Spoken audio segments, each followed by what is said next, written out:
Gunung Padang, sebuah nama yang mungkin dulu hanya terdengar asing di telinga banyak orang, namun kini menjadi pusat kontroversi, teka-teki, bahkan ketakutan. Terletak di Cianjur, Jawa Barat, tempat ini tak hanya menjadi situs megalitik terbesar di Asia Tenggara, tetapi juga mungkin merupakan saksi bisu dari sebuah peradaban besar yang telah lama terlupakan. Bukan sekadar tumpukan batu di atas bukit, Gunung Padang menyimpan sesuatu yang jauh lebih besar, lebih tua, lebih kompleks, dan lebih misterius daripada yang selama ini diajarkan dalam buku-buku sejarah. Sejak pertama kali ditemukan dan diteliti secara serius pada awal dekade 2010-an, situs ini memunculkan harapan luar biasa, sekaligus pertanyaan mengerikan.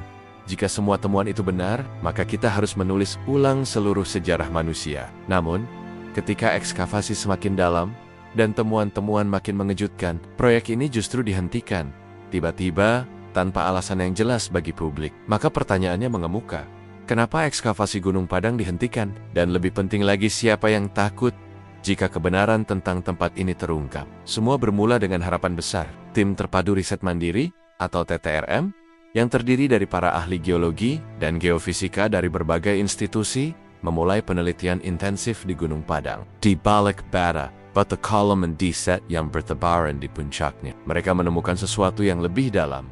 Lapisan-lapisan struktur yang tampaknya dibuat secara sengaja, bukan alami. Melalui pengeboran dan analisis geofisika, mereka mendeteksi rongga-rongga di bawah tanah, dinding batu yang tersusun rapi, bahkan ruang-ruang kosong yang diyakini sebagai bagian dari struktur bangunan kuno. Dan yang paling mengejutkan, berdasarkan hasil penanggalan radiokarbon dari material organik di sela batu, sebagian struktur itu diyakini berusia 10.000 hingga 20.000 tahun. Ini bukan angka sembarangan. Jika benar, maka Gunung Padang lebih tua dari piramida Giza, lebih tua dari Stonehenge, bahkan lebih tua dari peradaban Mesopotamia yang selama ini dianggap sebagai awal peradaban manusia. Disinilah semuanya mulai menjadi rumit. Temuan ini tentu bukan hanya soal ilmu pengetahuan. Ini soal narasi global, soal siapa yang berhak mengatakan dari mana peradaban manusia bermula. Jika Gunung Padang benar-benar merupakan bangunan buatan manusia dari puluhan ribu tahun lalu, maka itu akan mengubah pusat gravitasi sejarah dunia. Dan perubahan sebesar ini tentu tidak diterima dengan tangan terbuka oleh semua pihak. Mulai muncul suara-suara sumbang dari para akademisi konservatif yang mempertanyakan metode penelitian TTRM. Mereka mengkritik cara pengambilan sampel, mempertanyakan validitas data karbon, bahkan menuduh tim terlalu terburu-buru menyimpulkan. Sebagian menyebut ini sebagai sensasi ilmiah belaka. Namun, para peneliti yang terlibat justru yakin bahwa Gunung Padang adalah sesuatu yang belum pernah ada sebelumnya dalam sejarah arkeologi dunia. Mereka tak hanya menemukan batu, mereka menemukan struktur yang menunjukkan adanya teknologi, perencanaan, dan kesadaran spasial tingkat tinggi, sesuatu yang tidak mungkin dilakukan oleh masyarakat primitif, pemburu pengumpul. Namun seiring penelitian yang semakin dalam, tekanan pun datang dari berbagai arah. Media yang sebelumnya gencar memberitakan Gunung Padang mulai senyap. Dukungan pemerintah yang semula besar tiba-tiba mengendur, penggalian diberhentikan, izin dihentikan, tim dibubarkan secara halus. Tidak ada pengumuman besar, hanya keheningan yang mencurigakan. Lalu rumor mulai beredar bahwa ada pihak-pihak tertentu yang tidak ingin proyek ini dilanjutkan, bahwa jika penelitian terus berlanjut,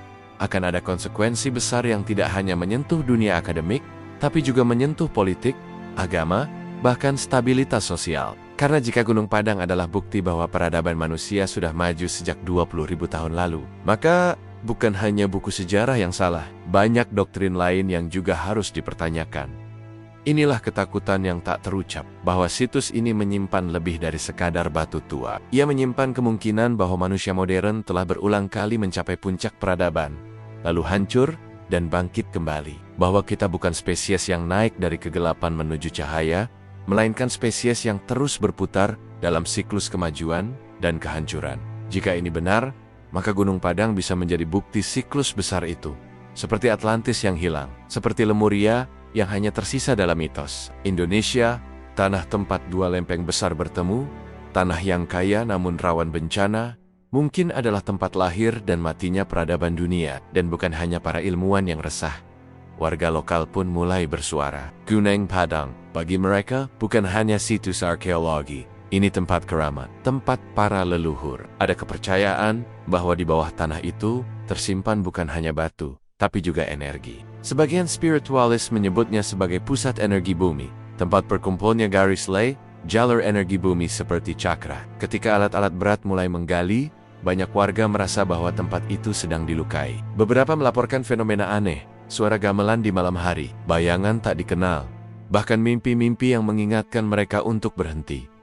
Bagi masyarakat adat, ekskavasi bukan hanya soal ilmu, tapi soal izin leluhur, dan mungkin ketakutan itu bukan tanpa dasar. Namun yang lebih membingungkan adalah sinyal bahwa ekskavasi mungkin tidak benar-benar berhenti. Ada laporan-laporan samar tentang aktivitas malam hari. Truk-truk datang diam-diam, pagar dipasang, penjagaan diperketat. Ada yang bilang ekskavasi masih berlangsung, hanya saja tidak lagi di bawah kendali publik. Apakah benar negara mengambil alih dan menutup hasilnya? Ataukah ada kekuatan luar yang kini terlibat? Beberapa peneliti asing dilaporkan sempat datang, namun tidak pernah terdengar kabarnya lagi.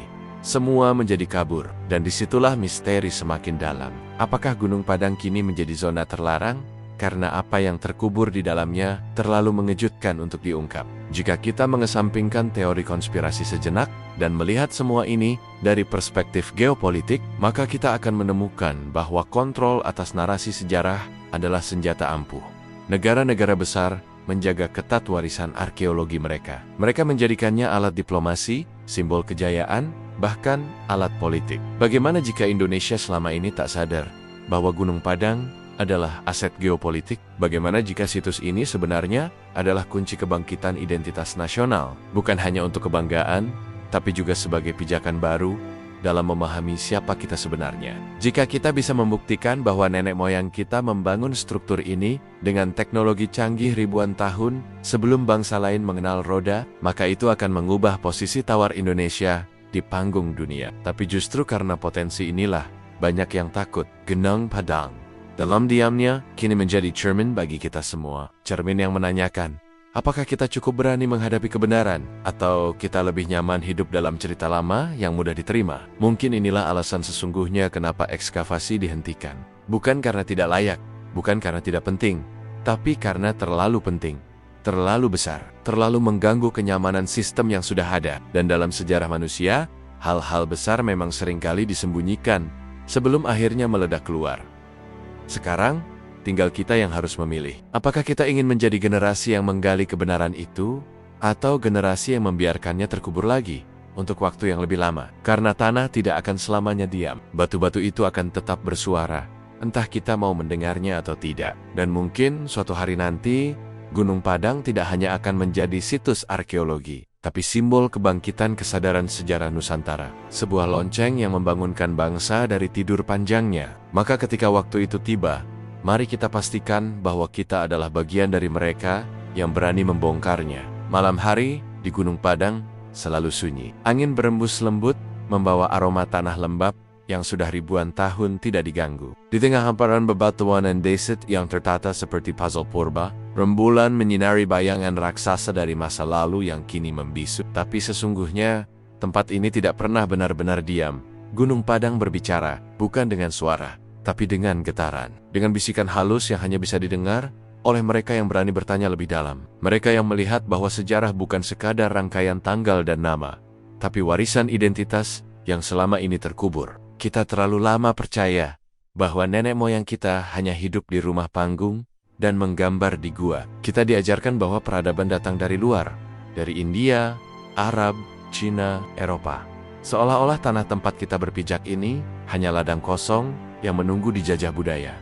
Tapi bagaimana jika sebaliknya? Bagaimana jika dari tanah inilah semuanya bermula? Jika dari Gunung Padang, peradaban menyebar ke dunia? Jika justru kita, anak-anak Nusantara, adalah cucu dari para arsitek agung yang telah lebih dulu memahami bintang-bintang, arsitektur, dan teknologi yang bahkan kini masih belum kita mengerti? Semua pertanyaan itu kini seperti api kecil yang menyala di antara reruntuhan. Dan satu-satunya cara agar api itu tidak padam adalah dengan keberanian. Keberanian untuk menggali secara fisik maupun intelektual. Tapi keberanian itu tak datang dari satu orang.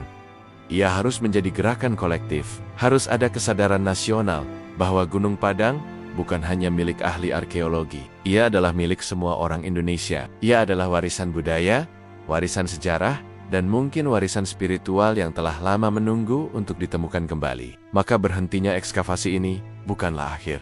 Ini hanyalah jeda, sebuah penundaan yang memberi kita waktu untuk bersiap, untuk menyatukan sains dan budaya, modernitas dan warisan leluhur. Namun kita juga tidak bisa berlama-lama diam, karena setiap hari yang lewat adalah satu langkah lebih dekat ke pelupaan. Jika generasi sekarang tidak bertindak, maka generasi berikutnya akan menerima kenyataan bahwa Gunung Padang hanya bukit batu. Mereka tidak akan tahu bahwa di bawahnya mungkin terkubur peradaban tertua dunia. Dan ketika bangsa lain akhirnya menggali lebih dalam, lalu mengklaim bahwa mereka yang menemukan sejarah kita sendiri, saat itulah penyesalan menjadi tak terhindarkan. Maka tugas kita hari ini adalah memastikan bahwa narasi ini tidak dibungkam, bahwa diskusi tentang Gunung Padang terus hidup di ruang publik, di sekolah, di universitas, di media, di komunitas, agar suara batu yang diam ini bisa terdengar kembali. Dan jika benar ada yang takut akan perubahan sejarah, takut kehilangan dominasi wacana, takut kehilangan kendali naratif,